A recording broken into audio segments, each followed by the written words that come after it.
Halo guys, balik lagi sama gue Aditya Perdana Putra di channel Setir Kanan pastinya. Dan di video kali ini gue pengen membuat suatu video yang sedikit berbeda dibandingkan biasanya gitu ya. Yaitu gue akan membacakan 5 berita otomotif yang sedang ramai dibicarakan orang belakangan ini gitu ya. Jadi di beberapa bulan terakhir, beberapa minggu terakhir ini lagi banyak banget berita-berita otomotif yang ramai dibicarakan. Dan gue akan menyimpulkan menjadi 5 berita otomotif. Apa aja beritanya? Simak terus videonya sampai habis.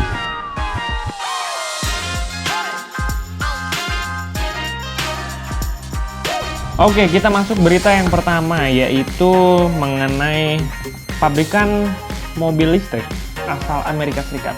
Nah, udah pasti udah banyak yang tahu nih. Namanya Tesla. Jadi beberapa hari terakhir ini, itu ada kabar pabrikan otomotif asal Amerika Serikat ini, khususnya yang membuat kendaraan listrik ya, yang bernama Tesla itu, dia akan membangun pabrik di daerah Jawa Tengah, tepatnya di daerah Batang. Nah, menariknya memang kan beberapa tahun terakhir ini ya, udah 1 tahun belakangan ini kan produsen otomotif itu emang lagi gencar-gencarnya bikin kendaraan yang ramah lingkungan alias kendaraan listrik gitu ya. Nah, ini mungkin Tesla juga nggak mau kalah, ingin menyaingi pasar khususnya di Indonesia gitu. Nah, kabar baiknya itu tadi dia akan membuat pabrik di daerah Indonesia, tepatnya di Jawa Tengah. Nah, pastinya dengan adanya kabar ini akan memberikan juga dampak buat harga Tesla nantinya. Siapa tahu kalau misalkan memang ini benar terjadi dan benar sudah adanya pabrik Tesla di Indonesia, mungkin aja harga Tesla juga akan turun, tidak akan semahal harga yang sekarang. Gimana menurut kalian? Langsung aja isi di kolom komentar.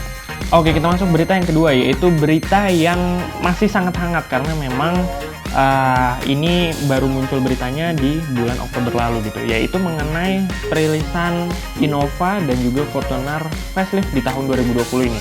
Nah, gue tidak membahas mobil ya, tapi gue lebih membahas tentang penjualannya. Penjualan dari kedua mobil ini katanya itu menjadi penjualan yang sangat cepat, bahasanya tuh laris manis gitu mobilnya. Walaupun di tengah pandemi seperti ini gitu ya, di tengah kondisi yang seperti ini, tetapi kedua mobil ini tetap banyak peminatnya dan sudah banyak orang yang memesan kedua mobil tersebut. Ini luar biasa ya, memang Toyota tidak perlu diragukan lagi. Peminatnya di Indonesia atau pasarnya di Indonesia itu juga sudah sangat banyak. Nah, mungkin satu kelebihannya lagi yang membuat kedua mobil ini menjadi laris manis gitu ya. Kedua mobil ini memberikan harga atau memberikan spesial gitu ya, harga spesial buat pembelinya dengan adanya diskon besar-besaran. Diskonnya itu katanya bisa sampai belasan juta dan banyak banget katanya bonus yang bisa kita dapetin kalau misalkan kita membeli kedua mobil tersebut. Menarik sekali ya. Ada yang berminat untuk membelinya juga? Oke, kita masuk berita selanjutnya, yaitu yang ketiga. Berita ketiga ini berhubungan dengan peraturan pemerintah daerah khususnya di ibu kota kita, Jakarta gitu ya. Jadi ada berita yang kembali hangat diperbincangkan gitu, karena memang ini sebenarnya sudah berita lama, cuman di beberapa minggu terakhir ini sedang ramai dibicarakan lagi gitu ya. Nah, beritanya adalah mengenai aturan resmi dari pemerintah pusat dan kepolisian mengenai pemilik mobil yang wajib mempunyai garasi.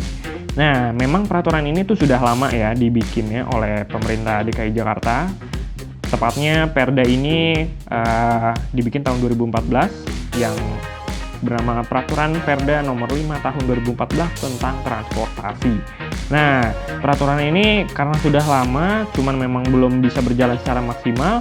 Namun dengan semakin tahun hingga saat ini pemilik kendaraan bermotor khususnya mobil itu semakin banyak di Jakarta khususnya, semakin banyak juga warga yang merasa resah gitu, karena memang banyak banget parkiran mobil yang atau mobil-mobil yang parkiran sembarangan gitu. Makanya kenapa isu-isu tentang peraturan ini itu kembali ramai diperbincangkan. Nah, kalian sendiri setuju nggak nih kalau misalkan peraturan daerah nomor 5 tahun 2014 mengenai yang pemilik mobil wajib punya garasi, kalian setuju atau enggak tentang peraturan itu? Harusnya setuju sih, karena itu demi ketertiban dan kenyamanan bersama ya. Oke, kita masuk berita keempat, yaitu mengenai isu pajak kendaraan bermotor itu menjadi 0%. Jadi pajak 0% ini udah diperbincangkan banyak orang dan ada yang pro dan ada juga yang kontra mengenai hal ini gitu ya. Nah, beritanya secara lengkapnya apa? Yaitu karena memang ini sebenarnya kan udah rame ya diperbincangkan gitu ya. Nah, cuman gue yang pengen gue highlight di sini adalah Kementerian Keuangan gitu ya. Ini menolak dengan adanya usulan kebijakan mengenai pajak mobil 0% ini gitu. Karena memang menurut beliau dengan ditiadakannya pajak tersebut atau misalkan pajaknya menjadi 0%, ini menjadi banyak sekali nanti hal-hal yang harus disubsidi oleh pemerintah gitu. Karena memang yang kita ketahui pajak kendaraan itu menjadi pemasukan terbesar buat negara kita sendiri. Nah, cuman ketua umum gitu ya, ketua dari Gaikindo yaitu Jongki Sugiarto, menurutnya dengan adanya itu kita bisa mengambil jalan tengah, yaitu dengan memberikan penurunan yaitu lebih dari 50% agar pembayaran pajak itu tetap diberlakukan. Jadi pajaknya tetap ada, cuman tidak semahal yang saat ini sedang berlangsung gitu. Karena memang dengan adanya begitu, pasti pembelian mobil di tahun depan dan tahun-tahun berikutnya itu akan menjadi cepat. Jadi progres untuk pembelian kendaraan bermotor itu progresnya akan terus meningkat secara cepat.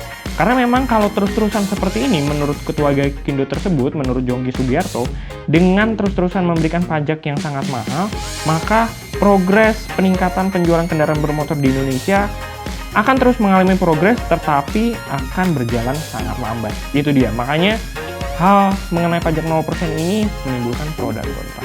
Oke, kita masuk berita yang kelima, alias berita terakhir yang gue bawakan hari ini gitu ya. Jadi berita terakhirnya adalah menurut gue berita yang isinya kabar baik.